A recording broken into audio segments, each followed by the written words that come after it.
Hello students, now we are moving on to chapter 9 decision theory. Decision theory il nammal parayunnathu statistics inde basis il decision engane edukkunnu ennadine kurichana parayunnathu.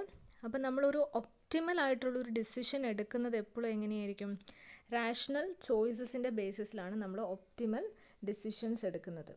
Okay, day to day activities, day to day decisions ആണെങ്കിൽ പോലും നമ്മൾ എന്ത് ചെയ്യണം, rational choices നോക്കിയിട്ട് വേണം decision എടുക്കാൻ എന്നാണ് decision tree നമ്മളെ പഠിപ്പിക്കുന്നത്. അത് ഡേ ടു ഡേ ആക്ടിവിറ്റീസ് ആയിരിക്കാം, ഓപ്പറേഷണൽ ഡിസിഷൻസ് ആയിരിക്കാം, പക്ഷേ അത് റാഷണൽ ചോയ്സസ് ബേസ്ഡ് വേണം ഡിസിഷൻസ് എടുക്കാൻ എന്നാണ് നമ്മൾ ഡിസിഷൻ ട്രീ പഠിപ്പിക്കുന്നത്.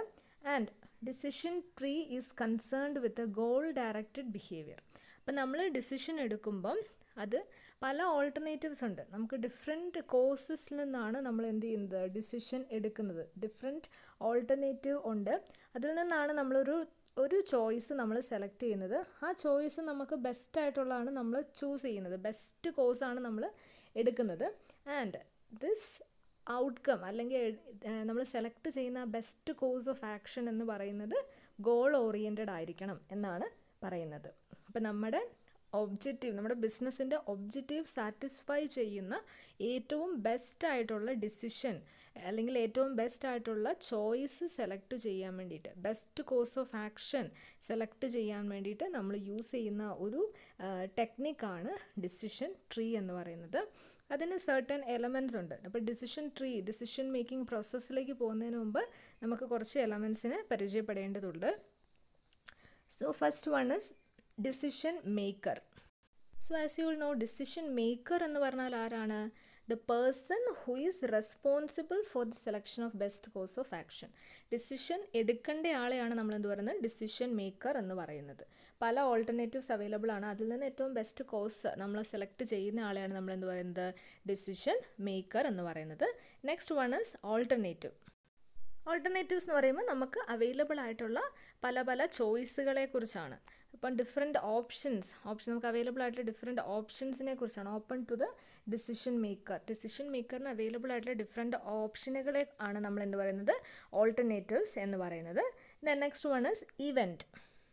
അപ്പോൾ ഡിസിഷൻ മേക്കർ പല ഓൾട്ടർനേറ്റീവ്സ് നോക്കിയിട്ട് ഒരു ഡിസിഷൻ എടുക്കുമ്പം ആ ഒരു ഡിസിഷൻ എന്ന് പറയുന്നത് ഡിപ്പെൻഡ് ചെയ്യുന്നത് പല എക്സ്റ്റേണൽ ഫാക്ടേഴ്സിനെ കൂടി ഡിപ്പെൻഡ് ചെയ്താണ് ഇരിക്കുന്നത്, which was out of the control of the decision maker control ഇല്ലാത്ത പല എക്സ്റ്റേണൽ ഫാക്ടേഴ്സിനെയും കൂടി ഡിപ്പെൻഡ് ചെയ്താണ് എന്തിരിക്കുന്നത്, നമ്മുടെ ഡിസിഷൻ മേക്കിംഗ് ഇരിക്കുന്നത്. ആൻഡ് ഇതിനെയാണ് നമ്മൾ എന്ത് പറയുന്നത്, ഇവൻറ്റ്സ് എന്ന് പറയുന്നത്. Effect or end result of the decision which is often referred as state of nature എന്ന് പറയുന്നതിനെയാണ് നമ്മൾ എന്ത് പറയുന്നത്, ഇവൻറ്റ് എന്ന് പറയുന്നത്. Next one is decision matrices ആണ്. അപ്പോൾ ഡിസിഷൻ മെട്രിക്സ് എന്ന് പറയുന്നതാണ് ഈ ഒരു ടേബിൾ, ഇതിനാണ് നമ്മൾ ഡിസിഷൻ മെട്രിസസ് എന്ന് പറയുന്നത്. So it's A matrix is A standard tabular format four evaluation of alternative against the possible States of nature. അപ്പോൾ നമ്മൾ പഠിച്ചു, നമുക്ക് ഓൾട്ടർനേറ്റീവ്സ് ഉണ്ടെന്ന് പഠിച്ചു, അതേപോലെ തന്നെ ഇവൻറ്റ്സ് ഉണ്ടെന്ന് പഠിച്ചു. അപ്പോൾ ഡിസിഷൻ മെട്രിക്സ് എന്ന് പറയുന്നത്, മെട്രിസസ് എന്ന് പറയുന്നത്, മെട്രിക്സിൻ്റെ പ്ലൂറൽ ഫോമാണ് മെട്രിസസ്. അപ്പോൾ ഡിസിഷൻ മെട്രിസസ് എന്ന് പറയുന്നത് നമ്മൾ ഈ കിട്ടിയിരിക്കുന്ന നമുക്ക് അവൈലബിൾ ആയിട്ടുള്ള ഈ ഓൾട്ടർനേറ്റീവ്സിനെ നമ്മൾ സ്റ്റേറ്റ് ഓഫ് നേച്ചർ വെച്ചത് ഇവൻറ്റ്സ് വെച്ച് നമ്മൾ ടാബുലർ റെപ്രസെൻറ്റ് ചെയ്യുന്നതാണ് എന്ത്, ഡിസിഷൻ മെട്രിസസ് എന്ന് പറയുന്നത്. അപ്പോൾ ഇവിടെ ഒരു എക്സാമ്പിൾ കൊടുത്തിട്ടുണ്ട്. Suppose your friend decided to open a temporary shop for a day in your village in connection with the local festival. അപ്പം നമ്മുടെ ഫ്രണ്ട് ഒരു ഷോപ്പ് ഓപ്പൺ ചെയ്യാൻ വേണ്ടിയിട്ട് തീരുമാനിക്കുകയാണ്. അപ്പോൾ അവിടെ 3 ഓൾട്ടർനേറ്റീവാണ് അയാൾക്ക് അവൈലബിൾ ആയിട്ടുള്ളത്. To run a tea shop, to run an ice cream stall or to run a candy shop. 3 alternatives ആണ് അവൈലബിൾ ആയിട്ടുള്ളത്. അപ്പം അതിൻ്റെ സ്റ്റേറ്റ് ഓഫ് നേച്ചറുകൾ, ഇവൻറ്റുകൾ എന്തൊക്കെയാണെന്നാണ് നമ്മൾ നോക്കുന്നത്. Okay, the success of these 3 action depends upon the weather condition. അപ്പോൾ ആ whether condition എന്ന് പറയുന്നത് നമ്മുടെ ആ ഒരു ഫ്രണ്ടിന് കൺട്രോൾ ചെയ്യാൻ പറ്റുക. ഫ്രണ്ടാണ് എന്ത്, ഈ കേസിൽ ഡിസിഷൻ മേക്കർ എന്ന് പറയുന്നത് ഫ്രണ്ടാണ്. Then the 3 alternatives available for him was to run a tea shop, to run an ice cream stall and to run a candy shop. And the events, that is the external factors controlling these three alternatives are the weather condition. അല്ലേ, അവിടുത്തെ weather കണ്ടീഷനാണ് external factor എന്ന് പറയുന്നത്. So the weather condition, three main weather conditions are also given here: hot climate day, moderate climate day and heavy rain day. Okay, അപ്പോൾ നമ്മൾ എന്ത് ചെയ്യുക, ആദ്യം നമ്മൾ ഈവൻസ് എഴുതുന്നു, അതേപോലെ തന്നെ ഓൾട്ടർനേറ്റീവ്സും കൊടുക്കുന്നു. ഓൾട്ടർനേറ്റീവ്സ് നമ്മൾ കോളം ഹെഡായിട്ട് കൊടുത്തതിന് ശേഷം ഇവിടെ കൊടുത്തേക്കാണ് പ്രോഫിറ്റ് ഓരോന്നിൻ്റെയും. ഐസ്ക്രീമിന് എന്തായാലും ഹോട്ട് ക്ലൈമറ്റിൽ പ്രോഫിറ്റ് കൂടുതലായിരിക്കും. 20,000 ഉള്ള സമയത്ത് അന്നേരം ഹോട്ട് ക്ലൈമറ്റിൽ ടീക്ക് കുറവായിരിക്കും. 20,000 ഉള്ളപ്പം 2,000 ടീക്ക് കിട്ടുന്നുള്ളൂ. ക്യാൻഡി ഒരു 4,000 ആണ്. ക്ലൈമറ്റിന് ഡിപ്പെൻഡ് ചെയ്തല്ല നമ്മൾ ക്യാൻഡി കഴിക്കുന്നത്, ഒരു മോഡറേറ്റ്ലി ആണ് അത് പോവുക. ഓക്കെ, ദെൻ മോഡറേറ്റ് ക്ലൈമറ്റിൽ നമ്മൾ ഐസ്ക്രീം അധികം പ്രിഫർ ചെയ്യാറില്ല. അപ്പോൾ നമ്മൾ എന്താ പ്രിഫർ ചെയ്യുന്നത്? ടീ ആയിരിക്കും. ടീ ഓവർ ഐസ്ക്രീം ആയിരിക്കും. ദെൻ ക്യാൻഡിക്ക് അന്നേരം ഡിമാൻഡ് കുറച്ചും കൂടെ കൂടാൻ സാധ്യതയുണ്ട്. ദെൻ ഹെവി റെയിനുള്ള സമയത്താണെങ്കിൽ ഐസ്ക്രീം ആരും തന്നെ പ്രിഫർ ചെയ്യാറില്ല. അപ്പം ഇവിടെ ലോസ് ആണ് സംഭവിച്ചത്, ഐസ്ക്രീമിന് ലോസ് ആണ്. ദെൻ അന്നേരം ഏറ്റവും കൂടുതൽ പ്രിഫർ ചെയ്യുന്നത് എന്താണ്?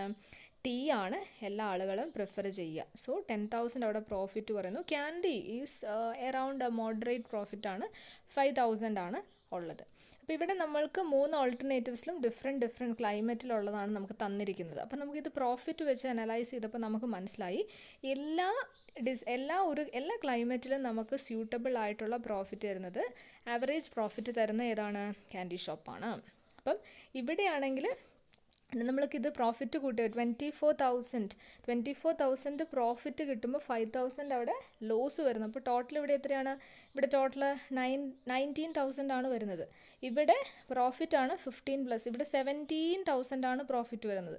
ഇവിടെ എത്രയാണ് വരുന്നത്? 15,000 ആണ് പ്രോഫിറ്റ് വരുന്നത്. അങ്ങനെ നോക്കുമ്പോഴും പ്രോഫിറ്റ് അവിടെ തന്നെയാണ് കൂടുതലുള്ളത്, ഐസ്ക്രീമിലാണ് പ്രോഫിറ്റ് ഉള്ളത്. പക്ഷേ ഈ ഹെവി റെയിൻ ഡേയ്സിൽ എന്താണ്? ഭയങ്കര ലോസിലേക്കാണ് പോകുന്നത്. സോ ഇതിൻ്റെ എല്ലാം അനലൈസ് ചെയ്ത് ആര് ഡിസിഷൻ എടുക്കണം? നമ്മുടെ ഡിസിഷൻ മേക്കർ ആയിട്ടുള്ള ഈ ഫ്രണ്ടാണ് ഡിസിഷൻ എടുക്കേണ്ടത്. So this is decision matrix. Next one is pay of table. Pay of table എന്ന് പറയുന്നത് നമ്മുടെ ഈ വാല്യൂസ്, നമ്മുടെ എൻഡ് റിസൾട്ട് നമ്മൾ ക്വാണ്ടിറ്റേറ്റീവ് ടേമിൽ എക്സ്പ്രസ് ചെയ്യുന്നതിനാണ് നമ്മൾ എന്ത് പറയുന്നത്? പേ ഓഫ് ടേബിൾ എന്ന് പറയുന്നത്. Next one is uncertainty table.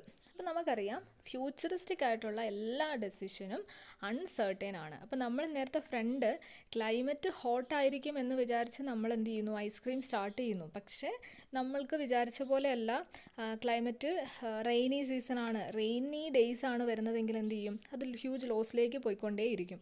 അതേപോലെ തന്നെ തിരിച്ചും സംഭവിക്കാം. ഹോട്ടാണ് എന്ന് കരുതി, റെയിനി സീസൺ ആണെന്ന് കരുതി ടീ ഷോപ്പ് തുടങ്ങിയിട്ടുണ്ടെങ്കിൽ നേരെ തിരിച്ചും സംഭവിക്കാനുള്ള സാധ്യത ഉണ്ട്. അപ്പം അൺസർട്ടനിറ്റി എന്ന് പറയുന്നത് ഈ ഒരു ഡിസിഷൻ ട്രീയുടെ ഒരു മെയിൻ എലമെൻറ്റ് തന്നെയാണെന്ന് നമുക്ക് പറയാം. കാരണം എന്താണ്? Uncertainty is the indefiniteness regarding the occurrence of the outcome. നമുക്ക് എന്താണ്? ഡെഫിനറ്റായിട്ട് നമുക്ക് പറയാൻ പറ്റുന്നില്ല ഇവൻ്റ് എങ്ങനെ സംഭവിക്കും എന്നുള്ള കാര്യം. External factors are not under the control of the decision maker. So uncertainty എപ്പോഴും ഉണ്ടാകും. Then next one is regret table.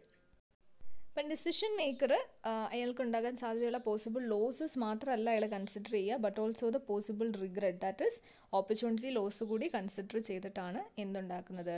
Decision matrix ഉണ്ടാക്കുന്നത്.